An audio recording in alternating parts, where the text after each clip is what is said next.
Lose yourself in a good book. The Bord Gáis Energy Book Club.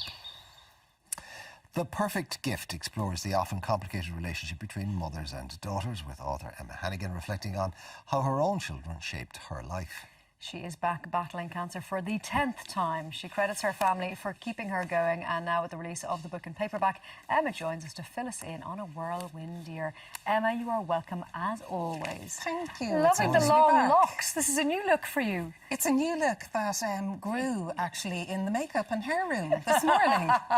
my hair's got very thin, so these are clippy-in bits at the sides and the back and everything, and just from a high street store, and they're great. It becomes you. You look lovely. Thank you. Yeah. I'm not really used to it. I feel a bit kind of like I should have a wind machine or something. We'll get your wind machine next time. Now, come here. How are you? Because I know it's been a tough battle. You tried something new that didn't work, so you're back to chemo again. So tell us what's been happening for you. I'm really good today, Yeah.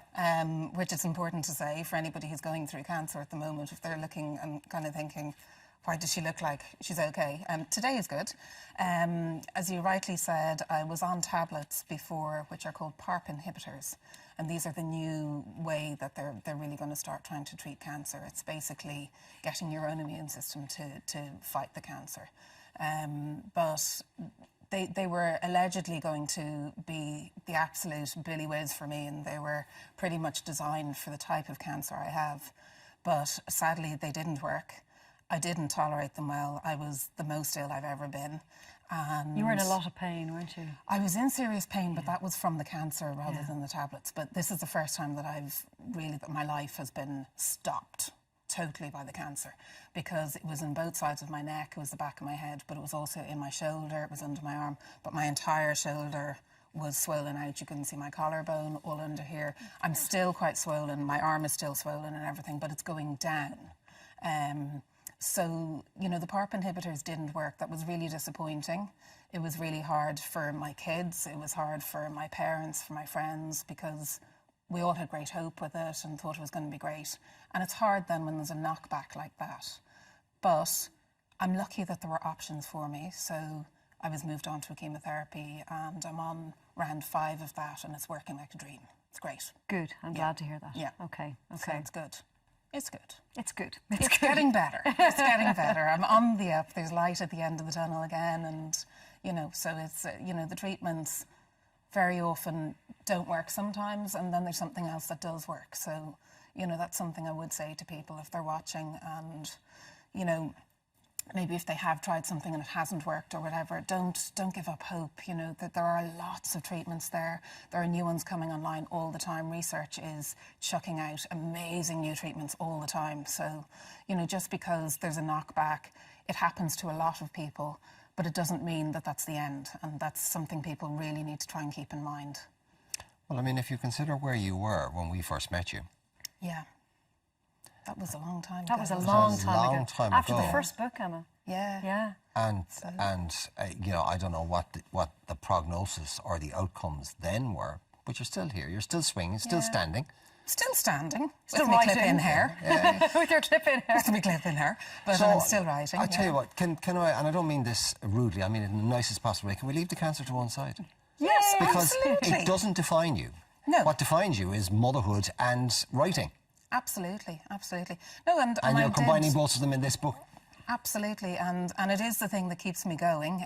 Both motherhood and writing. They, you know, being a mother first and foremost, I suppose, is the most important job that anybody can do, and I'm incredibly privileged that, you know, that I can do that. Sasha and Kim are 14 and 16 now, and they try and talk to me as little as possible and try and, you know, tell me as little as possible. Standard teenagers. Yeah. You've done a good job. You've raised them right. They hate me most of the time. Hooray! Success. So, yeah, no. Are they at the stage where they talk to you like you're a simpleton? Of course. That it's oh, for God's sake. Do you know what? I cannot believe I've reached this point in my life on my own, you know, dribbling mess that I am and knowing as little as I do. But no, they're great and they're good fun and all of that. Have you become fluent in grunt yet? Yeah, I'm pretty good at that. Yeah. And or huh. can be the answer to everything. Sorry, Sasha and Kim. I'm gonna say sorry right now. Yeah, no, we're trying to train Sasha out of what as an answer for everything at the moment. Yeah, don't say what, say huh. Yeah, exactly. And then you find yourself saying, say pardon. Say pardon. What?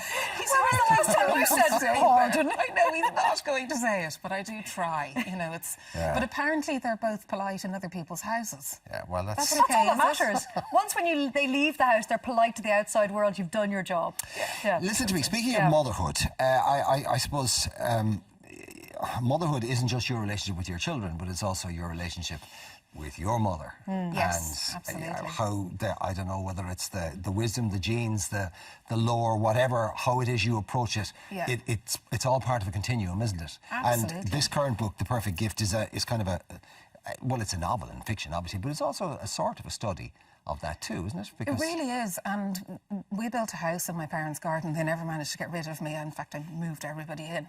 So we have this wonderful scenario going on where we've got my mum who's in her 60s, there's me who's in my 40s, and then my daughter. So we've 3 generations of women there. So a lot of my books, I kind of end up with 3 generations of women, probably because I suppose it's something I can relate to. And Write what you know. Absolutely. And you know, people often say to me, what kind of books do you read? Or, you know, I read the type of books that I write. You know, I should say I only read Russian literature and things and everything. That's a complete lie. I don't. I read things that I can relate to. And that's what I write as well. And it's what I enjoy, you know, exploring, and relationships that other people feel they can relate to. And in other past books, I've talked about rocky relationships between mothers and daughters, but this one is to do with adoption. And every year on her birthday, this girl, Roisin, gets a card, and she knows it's from her birth mother. She knows she's adopted.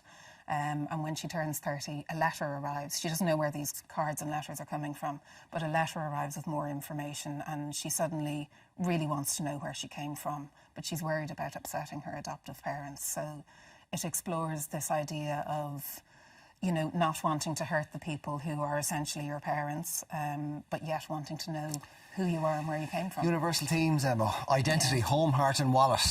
We're all fascinated by them. We're all affected by them. That's it, exactly.